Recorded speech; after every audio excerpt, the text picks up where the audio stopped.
All right, it seems like things have slowed down. We are still waiting on one person, but I'm going to go ahead and get started and in the interest of time to keep things rolling. So welcome. We're so glad to have you here tonight. I am Kate Berardi. I'm an educator at WPSU. And we are so happy to have Dr. Allison Sterling Henward with us tonight to present a webinar called Something Might Be Going On at Home, How to Address Difficult Subjects with Young Children. And so a little bit about Dr. Henward. She is an associate professor of early childhood education at Penn State.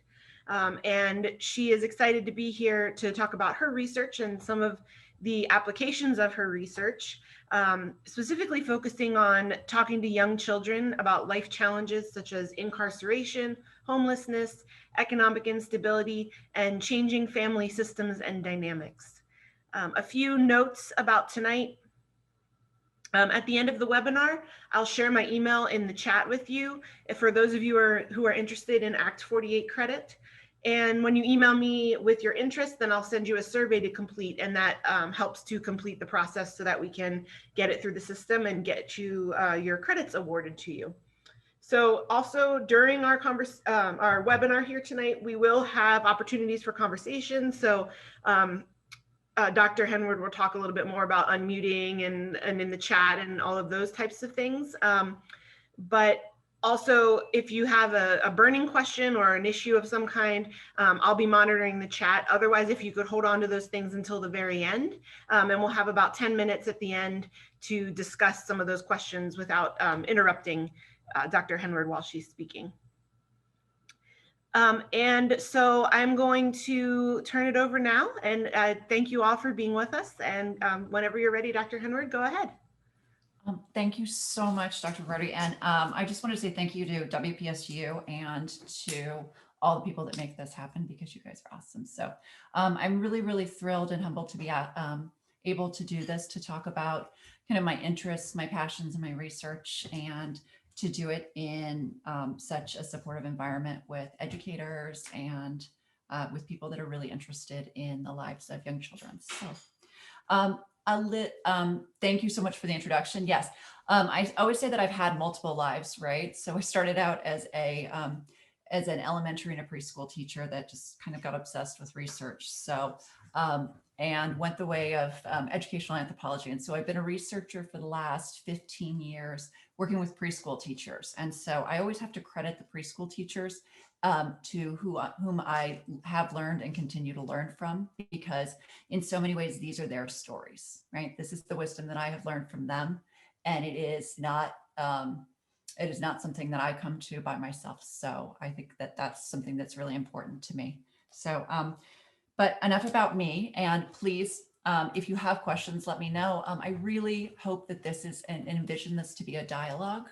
And so I get bored with my own voice. So I don't want the same thing to happen to you guys. So, and so that being said, I was interested in the chat, and I have some faces when I teach on Zoom. I realize we're in a Zoom world these days. If you feel comfortable, go ahead and put on your camera. I love to see faces, but you know, to say there's different reasons. So if you can, in the chat, just let me know who you are, why are you here, what is your interest, and hopefully to be able to start this dialogue about what this means. And my reason for this is, I always say I teach people, I don't teach things, right? So depending on who we are, it changes how we'll go about these things. You guys can in the chat, just give me an idea the next minute or so.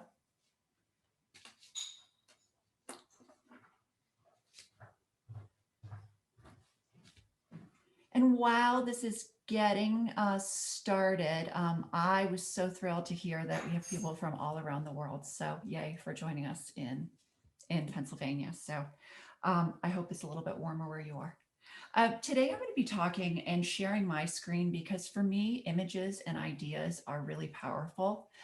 Typically, I do a lot of my research with video because of the nature of the webinar. And because it's videos of small children, I am not going to be sharing it. I will, however, be sharing descriptions of the videos, and I will be sharing stills from the videos, and hopefully to bring you in to the perspective and what we're talking about. So when Dr. Barad and I started talking about what would this be, right? We started thinking, well, what is it that teachers are really wanting? What are they struggling with? What are the concerns? And so we're in the middle of COVID. I know nobody knows this, right? But this has exacerbated a lot of issues that have been going on in the US for a long time, right? And so we only foresee that things are going to be more pressing for how we respond to kids. And one of the key things that I find from my research is we respond to children and to families often from our own frameworks, right? But we know that there's largely a large difference between who's teaching children and the children in our classrooms, right? Different life experiences, different surroundings.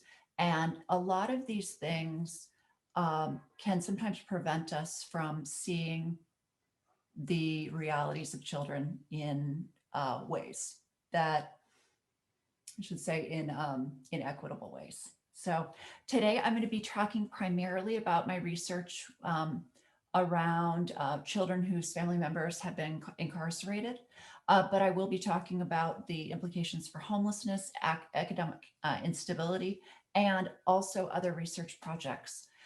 That being said, I really like this as a dialogue. So if there are questions that come up, please let me know. So if it's okay that I share my screen, and I was just going to check the chat to see. So we have, yes, fantastic preschool teachers, teacher educators, fabulous. I always say my people, yay. I get really excited. So, okay, let me go ahead and share what I'm going to do with, and not to subject you to another PowerPoint, but I also have a need to not only keep myself on track, but let everybody know where we are. So let me go ahead and start this from this. Perfect. Okay. So my question about who we are, right? And then also notions about why we joined today. And I can make assumptions about this, right, as to why we joined today.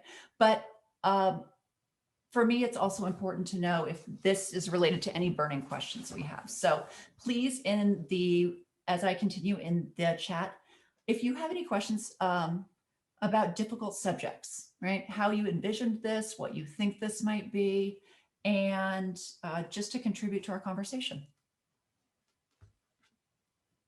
So if you'll do that, and then I will give you a roadmap. So today I really wanted to cover a couple of different things. You're welcome. All right. The next thing I want to talk about is young children's social and emotional development. What I mean by it, how it happens, and how we conceptualize it, and what that means and why that matters. Because as I'll talk about, the ways that we understand development and the ways that we understand children in context, it matters a lot. The next thing we want to do is to spend time preparing for the conversations with young children. What can we expect? How can we know what to expect? How do we know when questions are asked that we might be a little uneasy about asking? How do we proceed? And this is uneasy ground, and for many people. And when I talk about this with early childhood people, I always say, what does this mean for a 4-year-old?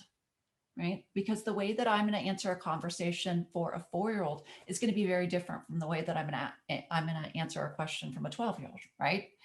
And then I want to leave time for questions and answers. Okay. So when I wanted to start about kind of how I think about social and emotional development, because there are a variety of different ways, and often this depends on what background you're coming from. But I look at it from both a researcher and as a teacher. So you'll see that I'm including a lot of pictures that are from my research. So this is one I'm going to be talking about, which is in the DC area. One of the things that preschools are places where children learn, and we know that, right? That's why a lot of times children go to preschool. But one of the key things is that this is where they learn their social, right? Their social and emotional development. And we think about this as turn taking and ways in which they interact with each other. But one of the ways that they also know about regulation, they know about how to feel safe in the world, right? We have children that are spending increasing amounts of time in full day kindergartens, preschools, Head Starts. And so this is something that's really important. What they learn there, it happens both right through explicit instruction by other kids and by teachers. But what we do know is that the outcomes for children are significant when they have positive social and emotional environments, right? And these are really two different things. The environment they're in, right? What they're allowed to do in the environment, and also the support that they find with, I say big people, right? And this can be from everything about how they value themselves to what happens when there's something that they don't understand, right? Because as we know, little people sometimes come to big people to make sense of the world, right? And it can either be directly about how they ask them to make sense of the world, or oftentimes it's indirect, where they don't ask, but they still look to big people to help them make sense of the world, and other kids too. When I'm talking about, right, and this has been something huge lately, you'll see a lot of people that'll talk about trauma, they'll talk about a lot of, that is not my my research wheelhouse, and it's a complicated thing. I don't go into that. When I think about it because first of all, you know, a concern for one kid may not be a concern for another child.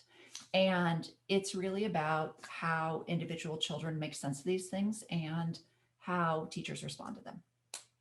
So that's how I'm thinking about social and emotional development. And depending on people's background, right, they might have a different, but I find that it's helpful for us all to kind of think about this as one. Okay. So what we know, right, is that many preschoolers are really too often exposed to situations and concerns that can really impact this sense of security and stability. So before I was talking about, right, we learn how to share, we learn pro-social things in the preschools, but in many ways, because as I will talk about structures, we have children that are exposed to situations and concerns that other children are not, right? And so today I'm going to be talking about the aspect about firsthand knowledge of incarceration, imprisonment, and interactions with the justice system, and also other quote unquote difficult subjects, whether we're looking at economic instability, homelessness, precariously housed, family members, and of course, any questions that you may have. Okay. This has always been a concern. We have rising numbers of children who have firsthand knowledge of incarceration, imprisonment, and justice systems. And we have rising numbers of children who are living in poverty. The COVID-19 has greatly impacted the lives of low-income children, right? These are families that are often either going to work or have been cut out of work. And so it's more precarious than it was before. These are children that are most likely to be in issues of economic instability, homelessness, right, and precarious housing. And precarious housing is the idea that they may not be in shelters, right, but they may be spending 2 weeks with their aunt and 2 weeks with their cousin, and right, they're kind of bouncing from place to place. And so why do we talk about this, right? So when I work with pre-service teachers and service teachers and school personnel, and when I was a teacher, and I have teachers that are family members, a lot of times we hear this idea about difficult situations, right? And that's why I titled it Something's Going On at Home, because that's usually what I would hear. Oh, there's something going on at home. And it's never good, right? When there's something going on at home. That phrasing isn't, yay, we're having a pizza party. It means there's some concern that's going on at home, and it's usually assumed to be an issue of the family. I always like people to, with their experiences, to kind of give me a 1 to 5. If that is 5, if that's been your experience, you've heard of this. 1, if this is an unfamiliar idea to you. You can give me any of that in the.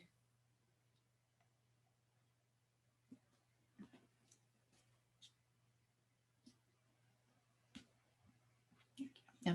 And so one of the research, a lot of the research on social emotional development is that when teachers may not have the same viewpoints as families, they typically, talk about it as a family situation, and stereotypes and stigmas can happen. And then this is really concerning because the way that we view children's difficult situations matters on how we respond to them. Across the board, the research says this matters, and it matters a lot. So we'll talk about how do we view these things, okay? So many of you that have worked in early childhood, right? This is a familiar idea, but I like to go back to, this is an old one of Gary Braun from Brunner's Ecological Theory of Development. And basically what it means is, right, that young children develop not isolated in space and not just in their families, but that the children are impacted by their families, and their families are impacted by their communities and schools, and their communities are impacted by their jobs, and the jobs in the industries, and those are impacted by laws, right? So it's this idea that it's like the Russian nesting dolls, they're all impacting each other. But oftentimes when we talk about something going on at home, if you look at this concentric circle, we stay pretty much in that microsystem, don't we? Right? That there's some fault with the family, or somebody made a bad choice, right? And so we often have an individualized explanation for why these things happen, right? But what we do know is that children's development cannot be seen outside of context. Context is everything, right? And so I have included two housing units that are adjacent to one of my research sites, where children in one of these studies come from. Okay. So why does context matter, right? Why do we need to look at something like this? Why is it not just a fun model to see, right? What we know, and I bet everybody in this webinar would know, that homelessness, it accounts of precarious housing, incarceration, imprisonment, interactions with the justice systems, they're substantially higher in some communities than others, right? And again, the ways that people talk about this and describe this matters, right? So when I ask people, well, why is this, right? I get a variety of responses of, oh, well, the families couldn't get it together, or the families did this, or, well, people made bad choices type of thing. You early childhood educators would love that, the bad choices term. But in the US, right, we see stark disparities, and we see disparities across race, and we see disparities across class. So when we talk about something going on at home, we need to understand that it's really, really dependent on where kids come from, and that is shaped by larger things outside of their family. Because communities that have greater resources and privilege, and I'm talking about both economic, I'm talking about racial, I'm talking about a lot of different privileges, they can insulate themselves to a greater degree. And so things like incarceration, homelessness, those things don't happen as often, right? And so understanding children's experiences, they're linked to the degree in which they're insulated. One of the most, I guess, to me, surprising, as a person that's worked in social emotional, that's worked in curriculum and early childhood, is just to the degree that race and class matters in children's development. So I'm going to be sharing with you a vignette that happened, that's in a recently accepted paper with two of my colleagues, in which the kids were playing incarceration. And from this, that started in a preschool classroom, it led me to the research on this. So what a lot of our research is, right, is that there's been a 700% increase in US prison populations. We have the highest in the world, 12 times higher than Japan. Currently, and why do we care? 1 in 28 children currently have a parent incarcerated. But for low-income African-American children, we go to 1 in 4. The difference in the likelihood of having a parent incarcerated is substantial. And we also know that Black families, due to systemic racism and a lot of accumulated things, they don't have nearly the accumulated wealth as white families across the US. And so, right, we can have families that are they don't have the insulation from being precariously housed and homeless. So in 2014, right, Black children in New York City were 29 to 35% times more likely to have spent time in homeless shelters. So we're also looking at, right, which children are most affected by this, and not as an individual problem, but what are these things that have happened? And I won't go into this about the reasons, but there are fabulous books. And if you want to, Alexander's book, Hallett's book, and Wakefield and Wildemann's. Okay. So let's jump back to that concentric circle, right? These kids are part of their families. So when this happens to their families, it also happens to them, right? So when I say that you have 1 in 4 Black families that are being incarcerated, right? The research on it is that there's disparities in the times that they're stopped, searched, arrested, right, convicted, imprisonment, right? Drug offenses can be the same. And yet African Americans are about 5 times as likely to go to prison. When you go to prison, lower economic standing. And oftentimes, even if families are not convicted, they're less likely to be able to afford bail. Right? So why am I giving you all this context? Because I always say that in the center of that context is a 4-year-old that is going to come to your class the next day. Right? So when we think about this, how does this come up in the classroom?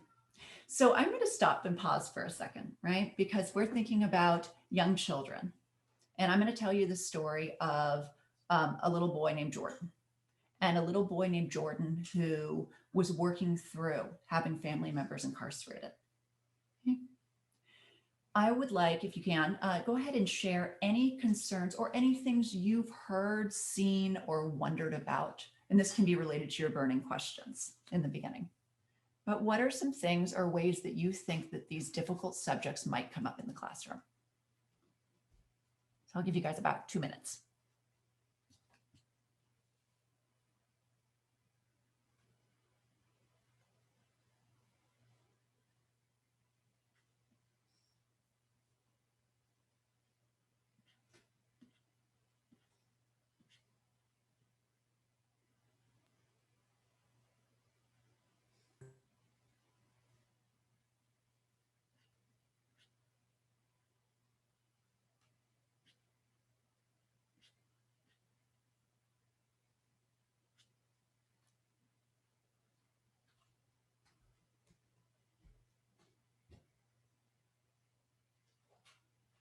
Let me see. Okay. So just to read off, yes, the children comparing family dynamics, talking about it, right? You'll see this. Changes around bathroom, absolutely, right? This is potty training, how this is manifested, right? Playing policemen and bad guys, yes, as we all talk about. Hypervigilance.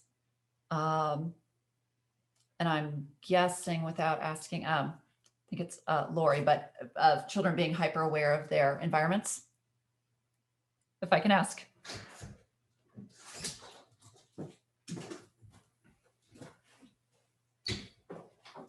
That, let me say yes, okay, yes. And that is absolutely. And one of the side effects, and I've seen of the manifestations of with children are precariously housed and homeless, right? Hypervigilance about environments and belongings, right? Mm-hmm. Yep. Mm-hmm. Yeah, about family members, right? Play, yeah, absolutely. So what we know is that this happens as all of these conversations are evoking, that there's a couple of different ways in which this will kind of show up, right? And the number one, we might see that it shows up in ways that we wouldn't expect, right? Where we might see children that are worried, exhibiting stress, and are unarticulated emotions in a variety of ways, right? When people are upset, right? We know that they don't always come out with what they're upset about. I don't, very few people do. And that it doesn't, people aren't always direct about this is what's going on. So a lot of times, especially with very young children, we'll see it in play.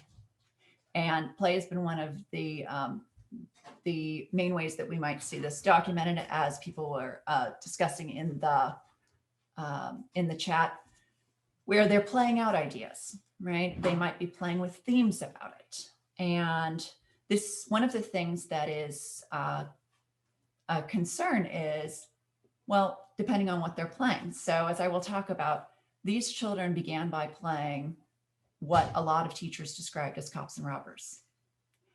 But depending on children's backgrounds and environment, right, it can be a game or it cannot. We do see talk and stories, right? We might see with older children, we might see drawings. We see a lot of different ways in which these children may kind of get these concerns out into the world. And of course, I'm loving to hear all of the different ones from nurses, right? I'm seeing people that are outside of early childhood. So thank you. And then always important to see that it may not, right? And I let, the idea about anger, right? When somebody's angry, something's going on, right? But we may not know what it is. Okay. So I want to read you if it's okay, what prompted this and how we're thinking about this, to give you a feel for if this sounds familiar to what these difficult subjects are. But I'm also going to share what happened, but I'm also going to share the wisdom of these teachers and the teachers that I interviewed for this research out of 132. And particularly, I'm going to focus on the expressions and the interpretations of 18 African-American teachers from the DC area. Okay. So do I have anybody that really wants to read? Let me see. Can I pick on people? Can I pick on Shanae? Yes. It is about 5 minutes into children's mid-morning center playtime in Miss Aisha's classroom in a Head Start located in a low-income historic African-American community in a Los Mid-Atlantic city. 4-year-old Jordan is just beginning to play. From a coat rack, Jordan takes a long black wig, a hat, and a coat. The coat is a navy blue blazer with a gold strip on the sleeves and matching captain's style hat. The wig is one of many Miss Aisha has brought for the children from her collection. He envies over the Miss Aisha, clapping his hand around her slender wrist and smiles as he swings her arms behind her back. Gotcha. Miss Aisha responds, "What? Why are you locking me up? Why did I do? Wait, let me get up." Rising, he pushed her hands to lead her to the nearby kitchen area. He motioned for her to sit on child plus chair. Perfect. And then I'm trying to say, Jennifer, Heather, would you read the next one? Especially if I move it. Sorry. Jordan, you stole Miss Aisha money? But I didn't steal. I'm not a thief. I promise I didn't steal, officer. Seated in jail, Miss Aisha asks Jordan and the other children who have joined the play, "Well, can I at least get a meal?" John, a 4-year-old African-American boy, responds, "Sure you can," and promptly hands Miss Aisha a plastic fish and a piece of bread from the nearby wooden play kitchen. Calling another child, Miss Aisha pleads, "Spider-Man, help me." For the next 4 minutes, Jordan, John, Brian, and 2 other children arrest Miss Aisha. Thank you. So if I were to show this to you, this group, if I were to show this to you without my whole intro, do you think that your interpretation would change? Because for many preschool teachers, right? How many people have seen something similar to this or heard about something similar to this, right? I always like hands, right? A lot of us, right? So that was very similar to what pretty much every teacher that I showed in 4 different cultural communities, right? And so when I took this video, right, we're looking at this and showing it to teachers, African-American teachers in DC, showing this to white teachers in Appalachia. I'm showing this to Latinx teachers in the borderlands in La Frontera. And then I'm showing it to teachers in American Samoa. And universally, everybody says, oh, it's a game. And as a researcher, that was my thought, right? This is dramatic play. This is a game. And then when I interviewed the teachers, both Miss Aisha, the assistant teacher, and then many of the other teachers at this school and other schools, they said, oh, yeah, absolutely, it's a game. Only it's kind of not. And so the difference in the ways that these teachers interpreted and responded to children's play, that was the first notable thing. And what we knew is that the way that they interpret it mattered in how they engaged with it. So what do you all think as preschool teachers or people that are thinking about it, right? Based on my description, what are some things that we saw that she did? Anybody want in the chat? What are some things that you saw? And I can kind of pull it up again, right? Jordan, little one, comes around, dresses up, he puts everything, and then he clasps her hands and he said, right, I gotcha.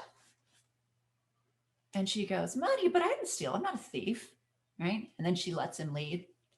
And then throughout the entire, they go on playing this, and she tells another child, well, you have to be gentle when you lock somebody up.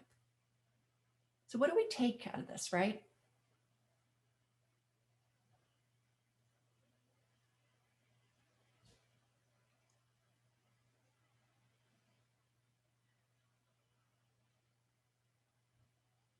When I first saw this, I was intrigued by the degree to which she played with these children, because compared to almost any other preschool teacher that I had in the study or that I had observed, she was very interactive. But I didn't understand the degree and as to why until she explained why she was so interactive. So at first she said, oh, it's because I'm like a kid. I like to play. She's a wonderful teacher.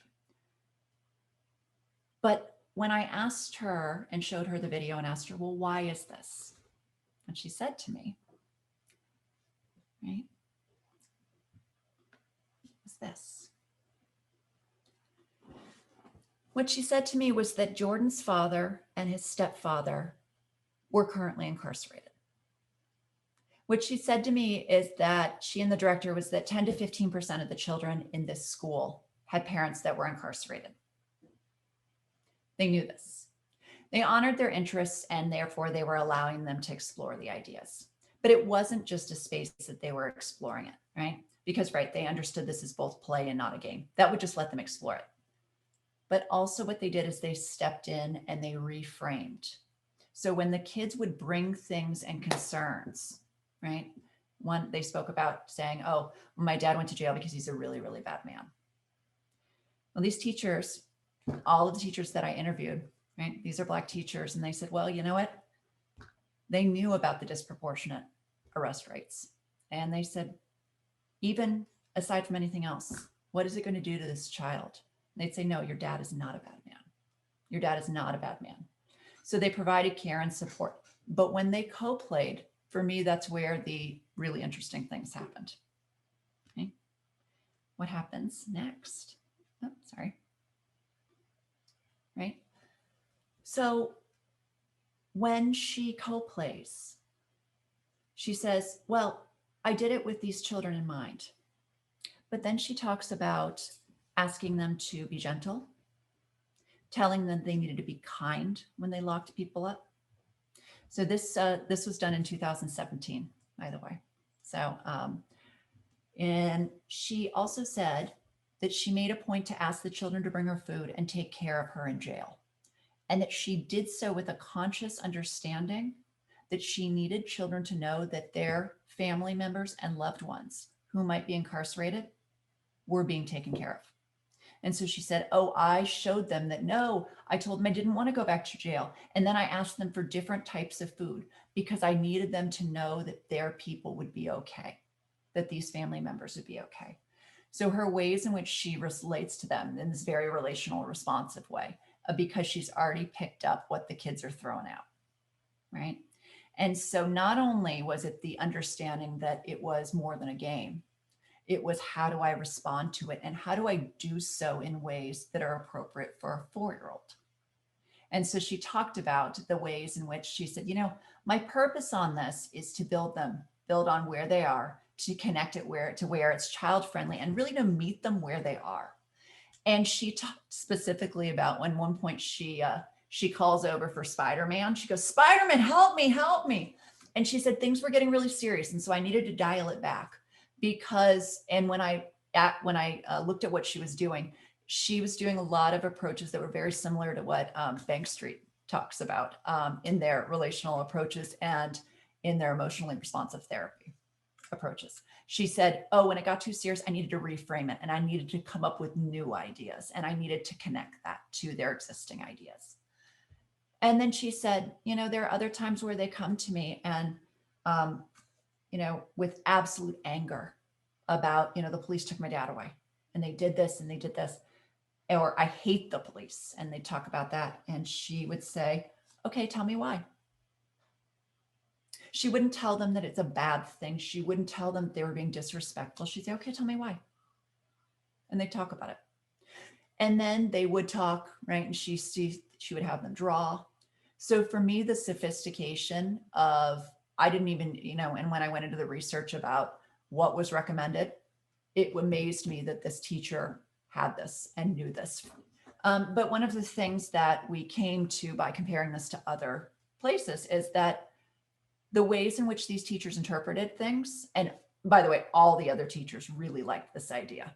Some were more comfortable with the idea of directly addressing issues about incarceration and race than others, but across the board, they loved this idea. And then I needed to stop and say that I, as a researcher, didn't have the same interpretation, nor did a lot of the other teachers.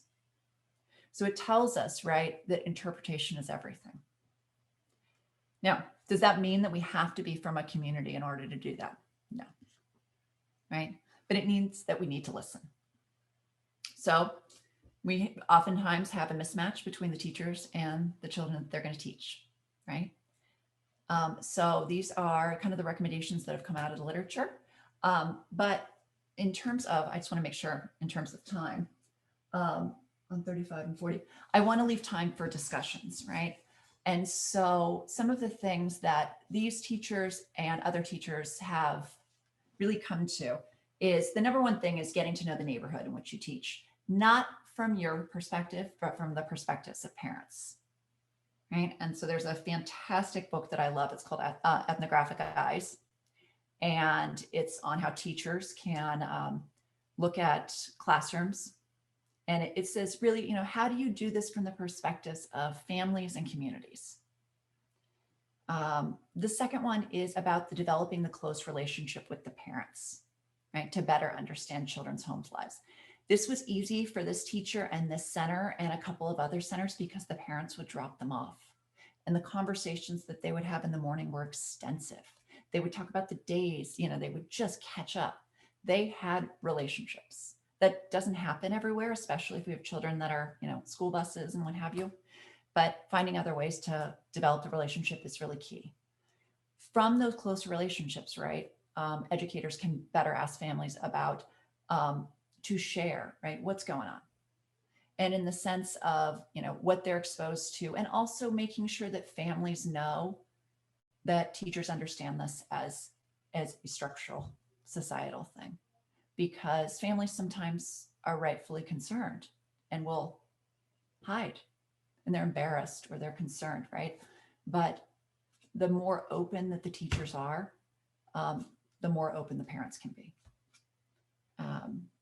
You know, I think about with us, right? Anytime you want to disclose something to somebody, right? If you feel that they're open to hearing you, right? You're probably going to do it.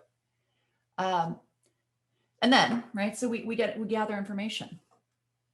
But then the big thing is, how many people in this crowd have worked with children? Or my favorite is, when there used to be, all of the TV shows about what kids say, right? But so many of us have had these amazing conversations with children where you're like, I got to think about that for a second, right? So they say funny things. They say things you weren't expecting. They ask questions that are deep, and sometimes that you're not prepared to answer. Right?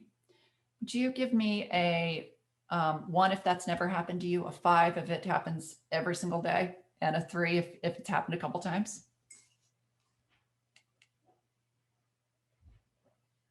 Mm-hmm. Right. Perfect. Right. I think we can tell who the daily preschool teachers are now. So one of the things that I say is expect what, I always say, get geared up for what can happen. Right. And you're not going to know, right? This is not something, because it's the responsiveness, but the ideas of how would you talk to somebody about this, right? So in the case of a young child, I'm going to take this example, that comes into your classroom and says, I hate the police, and is crying and is mad, right? If it works for everybody, I'd like everybody just in small groups. I don't know if I even did this. I didn't even clear this with Kate. Can we do groups, or should we keep in one? I don't see that option for me to do it. Don't worry about it. I think, no, I don't think either. Well, but I'm thinking, actually, no, I don't see breakout rooms. What are some ways, right? If we can do this just in the chat, what are some things, or how might you go about responding to that child? Right? Or if we have a child that says, yeah, we got kicked out of our house last night. And they, in 2010 and 2011, I was researching with a colleague in Memphis, and we had children who were precariously housed and homeless, and would have sometimes 30 minutes to gather their things before they were kicked out of an apartment or a house. So this would happen, and then they would come to class the next day. So you're the teacher, right? And remember, you're the one that helps them to make sense of the world. So what happens that next morning when you have center time or you have circle time, and you're talking to somebody and they said, you're expecting them to tell you that they had Cheerios that morning, or, if you're my kid's spaghetti, and then they tell you this happened.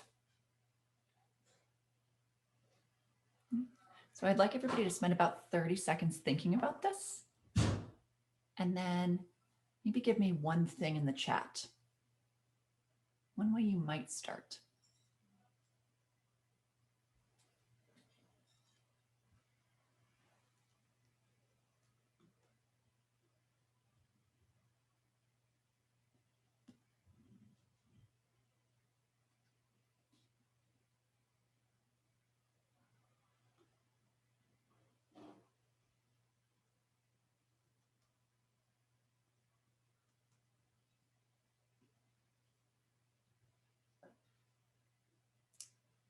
Is anybody unsure about how they might start?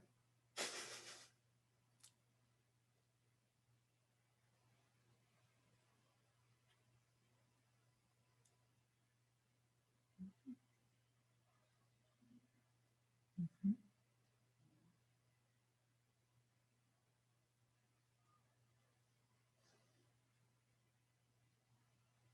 Right. Absolutely. Mm-hmm. Thank you. Right.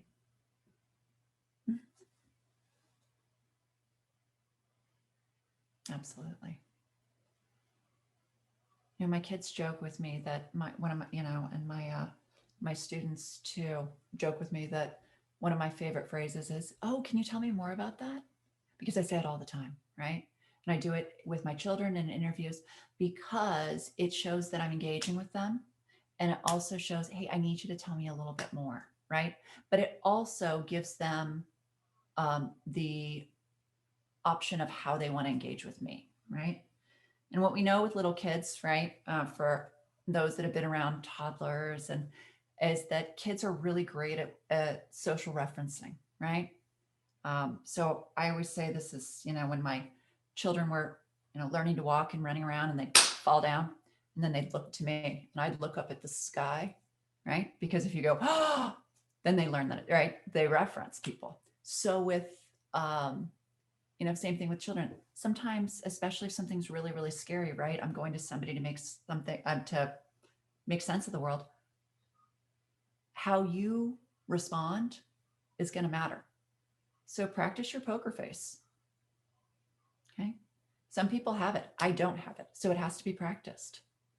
And it may be oh, okay. Can you tell me a little bit more about that? Right. And because in many cases, kids are testing you out. Right. And listening. Right. Right. Absolutely.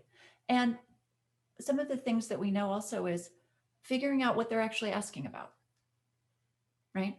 And so we may have, and I know we have people that are trained in therapy in this room, and, but for many teachers, this is not that, right? But the kids are still coming to you for comfort, right? And they're coming for you as to how to make sense of these things. So there's always more training about this. I look to Bank Street's approaches. And so some of the things that we can do as teachers, right? More time for dramatic play. When you look at the video of these children, even the children who have experienced this, their faces are glowing because they're playing a game and it's fun. And they're also working through things, but they're playing a game. So ideas about pretend play, right? Drawing, right? However, we need to express this, right? Building, story acting, right? And so the idea is that this connects the old to the new. Connects the old to the new, gives us a new idea. So these are therapists that have, kind of partnered up with educators to say, what can we do? And to figure out how we can support people, right? To figure out how that kid is, but also to realize that depending on the kid, their personality, their temperament, you may not see anything. And as many people here are noting, it may come out in other ways. So sometimes you may know about situations. And so for me, it's always being kind of like my spidey sense goes on, right? About what else is going to go on, or, kind of watch what other way. And maybe I'm spending a little more time to make sure that kiddo is a little more comfortable that day. So I want to turn it over right now to the group about questions that people have, about concerns, about specifics, and give everybody else a much needed chance to talk. So thank you for listening.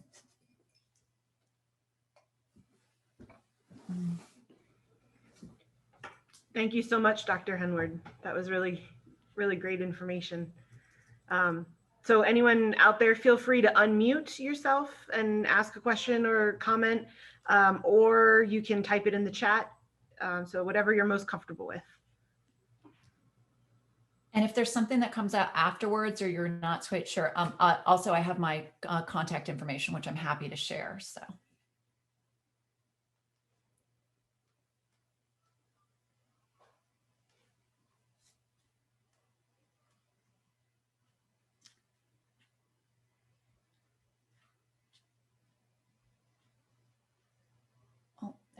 If everybody's like, I don't know, I'm gonna do some more wait time.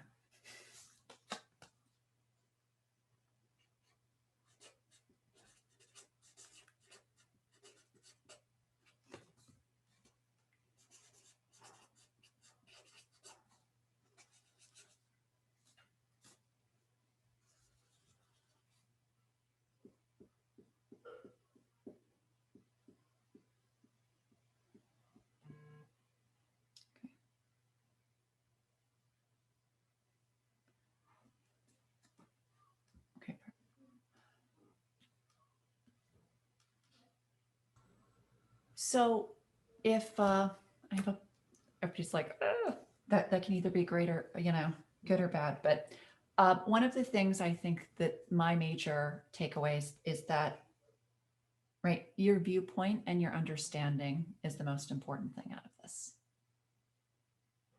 right? The ways in which we understand and interpret what children bring to us, it matters in how we respond to them. Okay. So in the beginning, I asked people to give me a 1 to 5 about the degrees in which they've heard a lot, oh, it's something going on with the family. Can I ask people for their reactions of the idea that these larger disparities in society, right, and whether it's race, whether it's class, really impact families? How does that change the way that you think about this?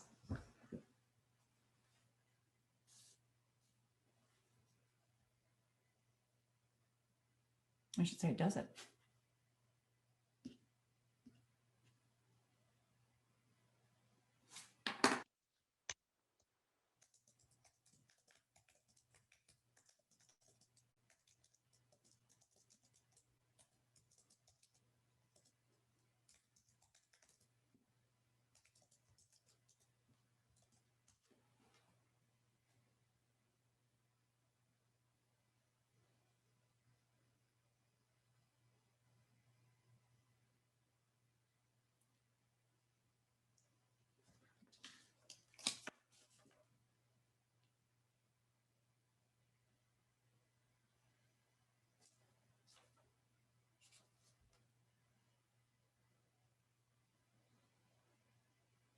Okay, I'm gonna, while everybody's writing down, I'm also just gonna take a note on how old do I feel is too old for a dramatic play? Well, I still play. So we know that there's been a shortage of play, and particularly in elementary classrooms, right? That is not based on research, right? That's typically based on other pressures. So the idea about dramatic play, right, and the spaces for that, and the ways in which that can happen.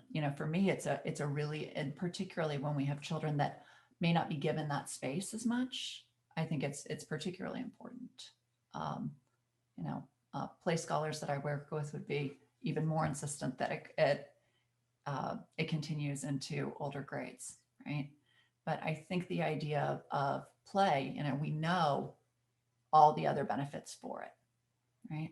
And particularly one of the key things when we don't see play in kindergarten, right? But we may have children who that may be their first formal school experience. It also can be really important. Okay. Everybody's very quiet.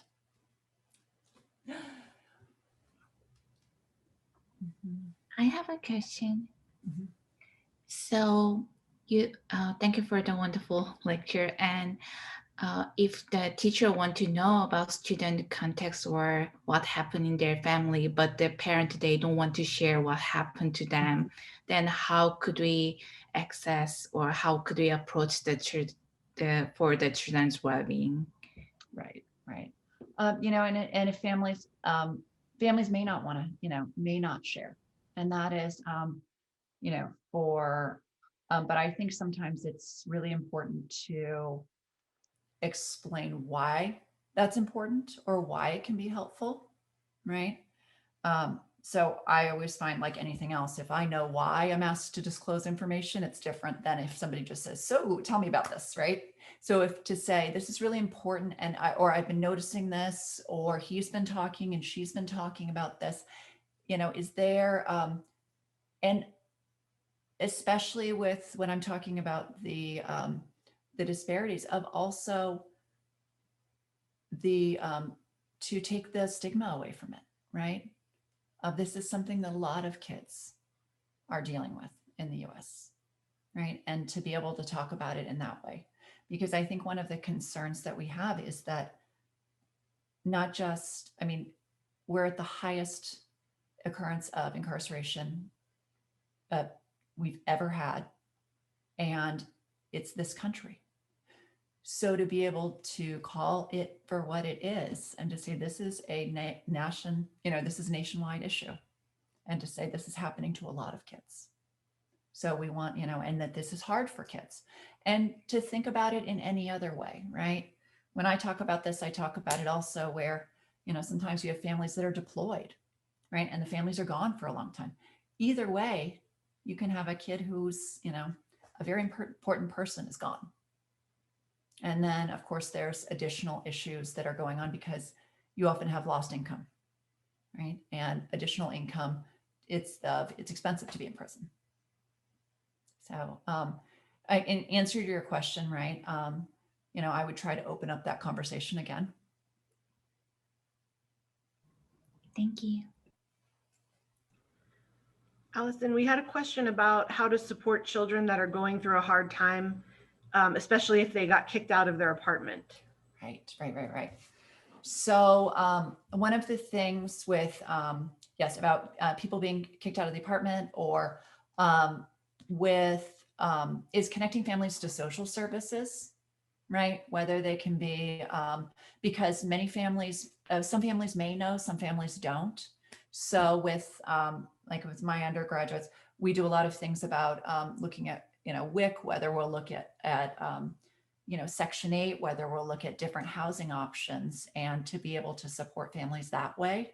And that's one way to get that information to families, but also with children, right? Of different ways about talking about, the different ways of homes, and that they are, that they are safe, they are comfortable, and reassuring children in that.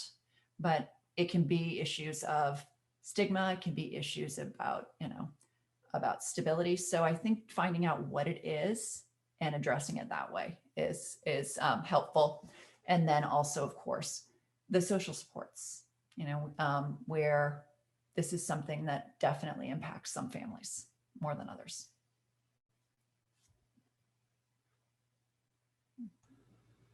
And we're getting close to time, but there were two other questions. So the first one is, and you sort of talked about this, but how can teachers help the child without pushing the teacher's boundary? Absolutely. Pushing their teacher's boundary. Absolutely. The way that I think about this is, and there's been a lot of research, especially with the preschoolers, of, when they're working and they're talking and playing about issues, right? And no, teachers aren't social workers, right? But what we do know is that social emotional development is intricately tied, right? And it is holistic development, right? So it needs to happen. And so the ways in which I think sometimes it's like, ooh, that's beyond my boundary, right? But I always think that, kids need support in a variety of different ways. And if we fail to support them in their social emotional, right, development, we're probably not going to, get a whole lot in other ways too. And so the other thing I think that's really important is to call in resources too, right? If teachers aren't sure about what to do, right, to call in resources. There are, whether we're looking at school psych, whether we're looking at social workers, whether we're looking at a variety of different support systems, and even, therapy and Medicaid. There's a lot of government programs, but being able to do that in ways that, especially with early childhood, we're interconnected in these systems, and we forget that how confusing it is for most people. It's confusing for us. And then the final one is, suppose the parent kept information from their child about a family member in prison, and the child asked the teacher for more information. How's the best way to respond to that? And, I would always, thank ahead. You for asking. Right. And I would always, that's where you talk to the parents about, like, how do we want to approach this, right? And I think that that's super important about, but I would continue to say to the parent, right? Most of the time kids know what's going on, but having those conversations and not, and respecting parents and finding ways, but also talking to parents about, if we're seeing a major concern going on, right? And I think sometimes, you know, I would hear the teachers talk in the study about how it was kept from some kids, but the kids knew anyway. So I mean, now, and part of this is that, right, that this is tricky and there's not a definite way of you go about this, right? But if we take a relational approach, there's not a definite way to do anything. It's who we're talking to. And that's what teachers do best. So I hope this helps. If there's any additional questions or specific information that people know, please let me know. My email is ash55@psu.edu. So it's Allison Sterling Henward 55@psu.edu. And I'll put it in the chat too, so everybody has. Thank you. But thank you for joining me, everybody. So much. That was wonderful, Dr. Henward. We really appreciate it. And I put my email in. I'll do it again. If you're looking for Act 48 or if you have any other questions or concerns. And thank you for what you're doing. Yeah. Thank you for being here with us tonight. Stay warm, everybody.